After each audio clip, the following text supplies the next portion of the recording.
먼저 1절입니다. 유순한 대답은 분노를 쉬게 하여도 과격한 말은 노를 격동하느니라. 유순한 대답이라는 것은 좋은 말을 들어서 좋은 대답을 하고 착한 말을 들어서 나도 착하게 대답한다는 뜻이 아닙니다.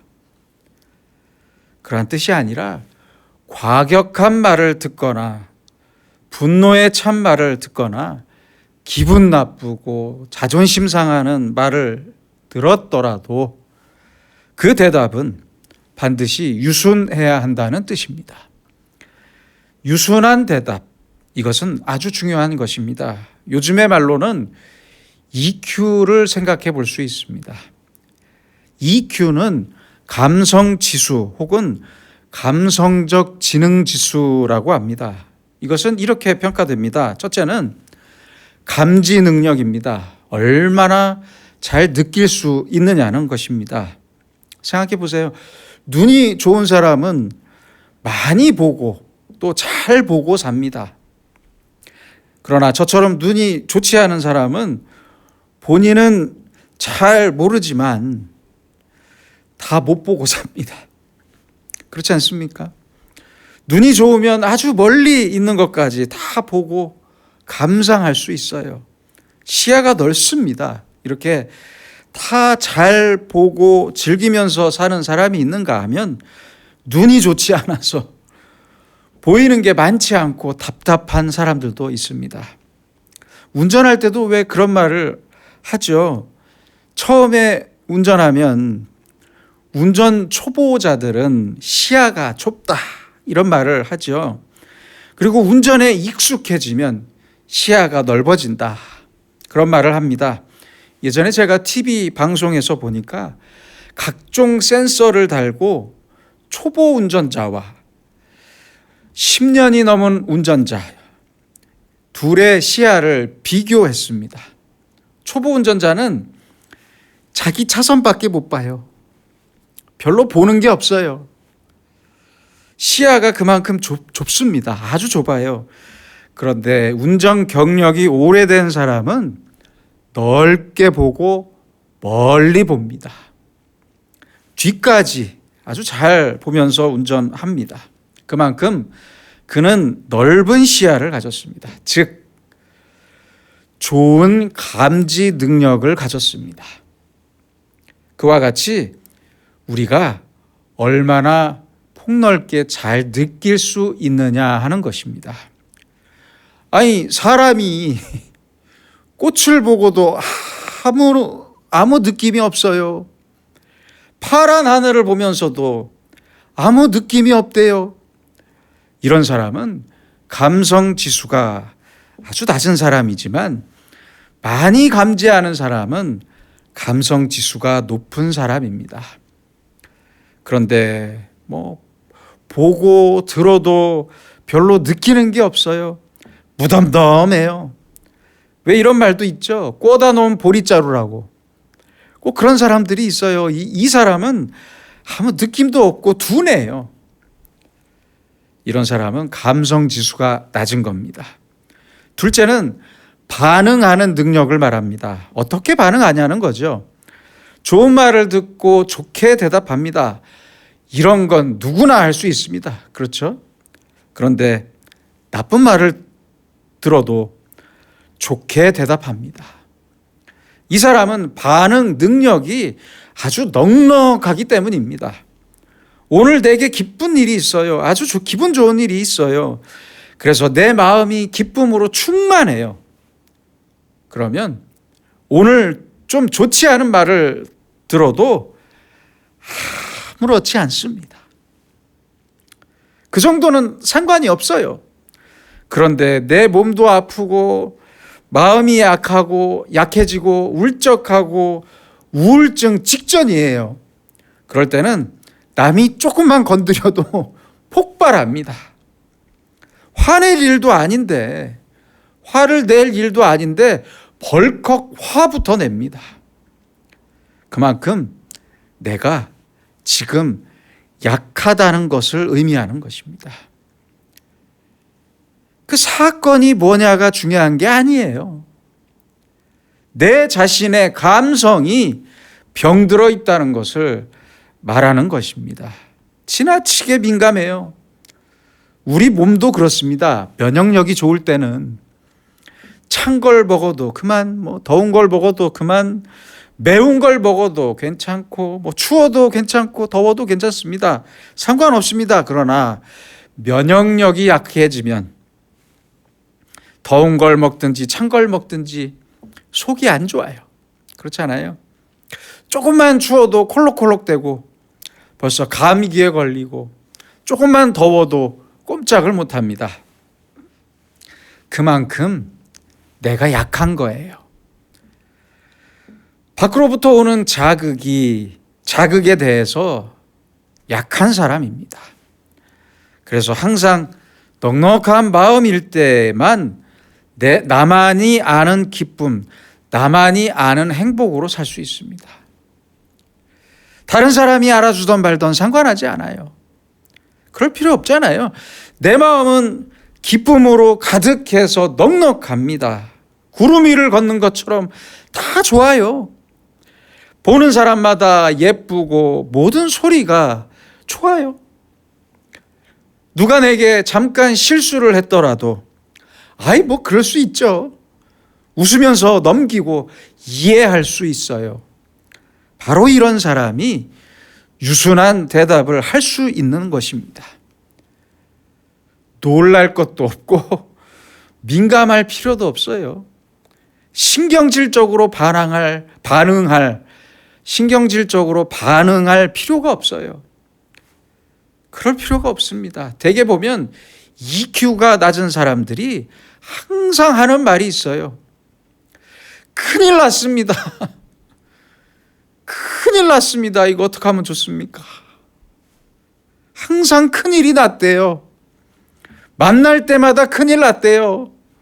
이런 사람은 별로 만나고 싶지가 않습니다. 만나면 또 그 소리를 들어야 되니까요. 사실은 이런 사람들의 문제를 들여다보면 별 문제가 아니고 그 내면의 문제입니다. 내적인 문제입니다. 그 자신의 문제지 환경의 문제가 아니더라고요. 내가 건강하면 뭘 먹어도 좋아요. 그렇죠. 추워도 좋고 더워도 좋아요. 상관없어요. 더우면 더운 대로 좋고 추우면 추운 대로 괜찮아요. 그렇잖아요. 내가 약하다 보니까 이건 저래서 싫고 저건 저래서 또 싫고 나쁘고, 결국 문제는 나 자신에게 있는 것입니다. 그래서 이 반응 능력이 좋아야 합니다. 셋째는 자기 자신을 다스릴 줄 아는 능력이 좋아야 합니다. 자기 자신을 얼마나 잘 다스릴 수 있느냐 하는 것입니다. 내 욕심도 다스리고 나의 게으름도 다스려야 합니다. 자꾸 욕심이 나요. 자꾸만 게을러지려고 해요. 자꾸 질투하는 마음이 생겨요. 이런 마음을 다 잘 다스릴 줄 알아야 합니다. 자기 자신을 넉넉하게 다스릴 수가 있어야 하는데 EQ가 낮으면 자기 감정을 자기가 억제하지 못합니다. 그래서 보면 어느 때는 꼭 미친 사람 같더라고요. 별것도 아닌 일인데 막 불같이 화를 내고 울고 불고 난리가 납니다. 사느니 죽느니 하면서 난리를 부립니다. 자기 마음을 자기가 다스리지 못해서 그런 것입니다. 이렇게 난리치고 난 뒤에는 꼭 후회하더라고요. 본인들도 항상 후회하면서 살아요. 한 번도 자기가 자기를 믿고 잘했다 싶은 생각이 없는 사람들이에요. 그런 일이 없어요. 자기가 자기를 칭찬하지 못하는데 누구에게 칭찬을 받을 수 있겠습니까? 내가 나 자신에게 칭찬을 받을 수 있을 만큼 넉넉하게 자기 자신을 잘 다스릴 수 있어야 합니다. 욕심도 다스리고 시기심이나 질투도 다스리고 절망도 다스리고 낙심도 다 잘 다스려야 합니다. 자기를 잘 다스리면 평온을 유지할 수 있고 어느 때라도 뒤돌아보면서 후회할 일을 만들지 않을 수 있습니다. 스스로 보기에도 잘했다 싶어요. 잘 참았다 싶고 그 말을 내가 안 하길 잘했다라고 생각해요. 쓸데없는 말을 하면 돌아서서 얼마나 후회가 됩니까? 이런 말들이 반복되면 습관이 되고 습관이 반복되면 성품이 되고 나중에는 그 인생 자체가 돌이킬 수 없는 이 인생이 되어버리고 맙니다. 점들이 모여서 선을 만들듯이 하나하나의 사건이 내 인생으로 연결이 됩니다. 그래서 하나의 사건부터 자기 자신이 은혜에 충만하고 그래서 EQ가 높을 때는 자기 자신을 쉽게 잘 다스릴 수 있습니다. 그래서 이것도 하나의 훈련입니다. 훈련. 그러면 이렇게 잘 훈련되고 EQ가 높은 사람은 어떤 사람이냐? 유순하게 잘 대답하는 사람입니다. 이 사람의 대답은 언제나 거칠지가 않습니다. 거칠지 않아요. 과격한 말을 하지 않습니다. 빠르게 쏘아붙이지 않습니다. 항상 깊이 생각하고 조용히 대답합니다. 그런데 또 하나 중요한 것은 이것입니다. 유순한 대답은 분노를 쉬게 한다라고 말씀합니다. 지금 저쪽은 분노하고 있어요. 저쪽에서 화를 내면서 격하게 말하는데 나는 유순하게 대답해서 저 사람의 그 격분까지도 그 분노의 마음까지도 내가 잠재울 수 있다는 거예요.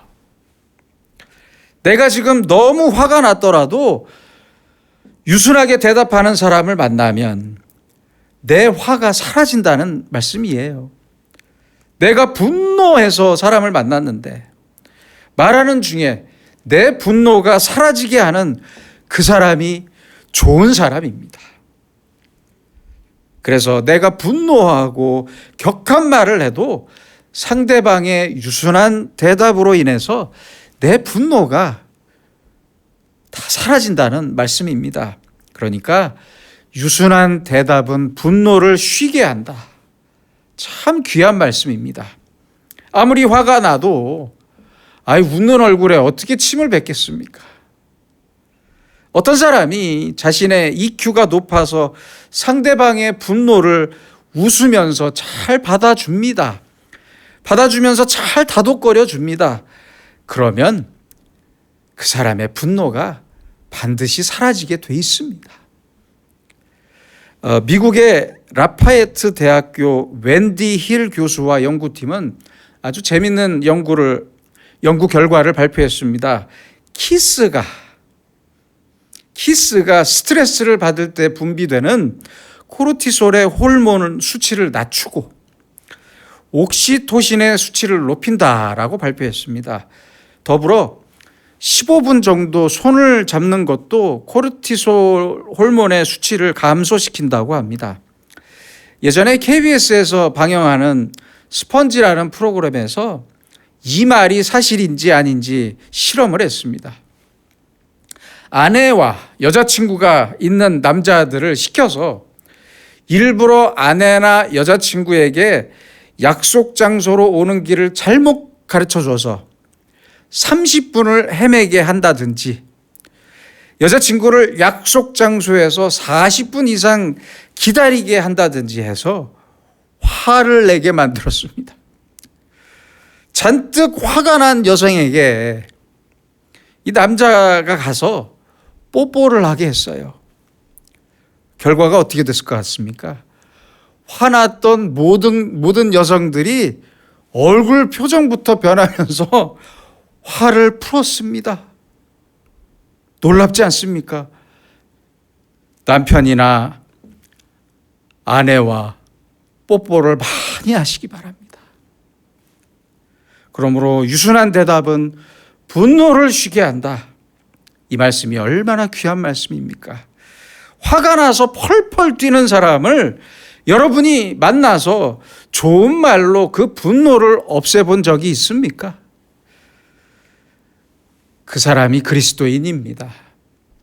분노한 사람하고 만나서 같이 분노하면 EQ가 없는 사람입니다. 제로인 사람입니다. 어떤 일이 있어서 분노하고 있는 사람을 만났다면 내 대답이나 내 행동으로 분노를 쉬게 해줘야 합니다. 내가 완충해줘야 합니다. 부드럽고 유순하게 말하면서 저 사람의 분노를 잠재울 수 있는 영향력을 가져야 합니다. 그렇게 살아야 합니다. 그런 지혜도 있어야 하고 그런 마음도 있어야 해요. 유순한 대답, 이 한마디의 대답이 얼마나 중요한지 모릅니다. 격한 사람 앞에서 나는 유순해야 합니다. 그래서 그 사람의 분노를 쉬게 해줘야 합니다. 그런데 반대로 과격한 말은 노를 격동하느니라. 조용한 사람도 화나게 만드는 사람들이 있어요. 그래서 내가 누구를 만났는데 나를 대하는 그 사람이 벌컥 화를 낼 때도 그 책임이 나에게도 있다는 사실을 알아야 합니다. 나로 인해서 분노한 사람이 평안할 수 있고 또 나로 인해서 모든 사람들이 평화로워야 합니다. 2절입니다. 지혜 있는 자의 혀는 지식을 선히 베풀고 미련한 자의 입은 미련한 것을 쏟느니라. 1절과 같은 이유로 우리는 이 2절의 말씀처럼 지혜로운 혀를 소유해야 합니다. 3절입니다. 여호와의 눈은 어디서든지 악인과 선인을 감찰하시느니라. 잊지 마십시오. 하나님은 우리의 모든 말과 행동을 다 알고 계십니다. 다 알고 계십니다. 이것을 믿고 사는 것이 그리스도인이고 이것을 믿는 것이 바로 하나님을 경외하는 사람입니다. 6절입니다. 의인의 집에는 많은 보물이 있어도 악인의 소득은 고통이 되느니라. 악인의 소득, 악인이 돈을 많이 벌었어요. 그러나 악한 사람의 그 부는 자기를 이롭게 하지 못합니다. 결국은 고통만 증가하고 맙니다. 가중됩니다. 돈이 있다고 해서 평안할 수 있는 것이 아닙니다. 잊지 마세요. 의인의 부는 그 의인을 즐겁게 하는 보물이 되지만 반대로 악한 사람의 소득은 분명히 악한 방법을 통한 것이기 때문에 절대로 그 돈으로 행복할 수 없습니다. 8절입니다.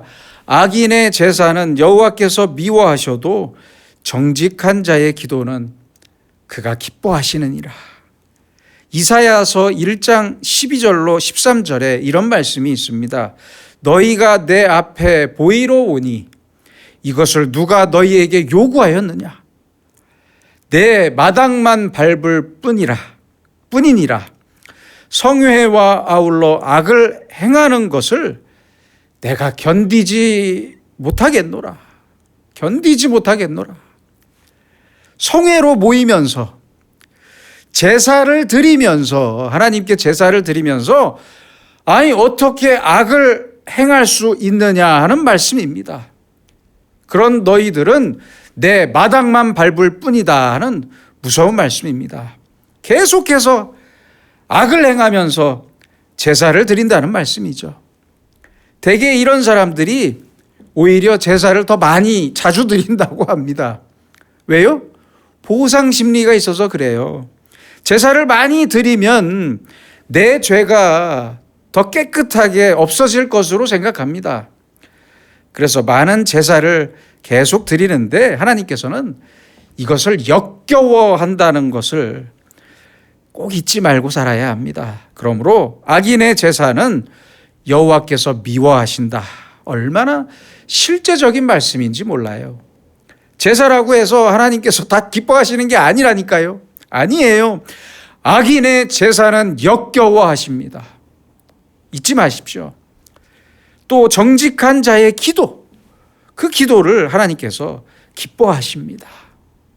우리가 하나님 앞에 기도할 때 먼저 나에게 정직함이 있어야 하고 의로움이 있어야 한다는 말씀입니다. 9절입니다. 악인의 길은 여호와께서 미워하셔도 의를 따라가는 자는 그가 사랑하시느니라. 하나님께서는 의를 따라가는 사람의 기도를 들어주시고 또한 그의 길을 기뻐하시고 그를 사랑하십니다. 그러므로 하나님의 사랑을 받을 수 있는 사람이 누구인지를 우리는 깊이 생각하며 살아야 합니다. 우리가 살아가는 지금의 이 세대는 어쩌면 전체 인구 중에 절반쯤은 우울증 환자이거나 마음의 병이 있는 사람들인 것 같습니다. 이런 세대를 살아가는 사람들에게 내가 어떻게 하면 유순한 대답으로서 사람들의 분노를 잠재울 수 있는 사람으로 살아갈 수 있을까? 다시 말하면 피스메이커, 화평하게 하는 자로서 어떻게 하면 내가 피스메이커로 화평하게 하는 사람으로 살아갈 수 있을까를 늘 마음에 두고 깊이 생각하면서 말하고 행동해야 합니다. 함부로 말하지 마세요. 분노하는 자에게 함께 분노하기보다는 그 분노를 쉬게 할 수 있는 자로 살고 나의 유순한 대답으로 상대방의 분노를 쉬게 할 수 있는 지혜를 갖고 살아야 합니다. 또 정직하고 성실하게 자기의 길을 가는 사람으로 살면서 기도의 응답을 받는 그러한 믿음의 사람으로 살아가야 합니다. 기도하겠습니다.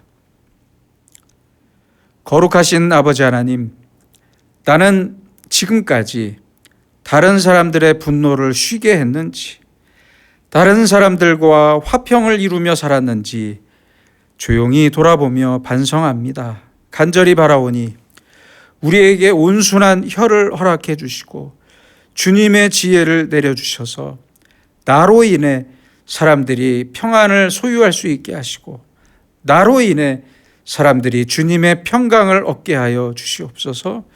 또한 날마다 정직하게 살고 기도하면서 주님께 기쁨을 드리는 사람으로 살게 하시고 언제 어디서나 나를 바라보고 계시는 하나님의 눈을 기억하게 하셔서 하나님의 의를 기뻐하고 주님의 의를 이루기 위해 노력하면서 주님께로부터 큰 사랑을 받는 주님의 자녀가 되게 하여 주시옵소서.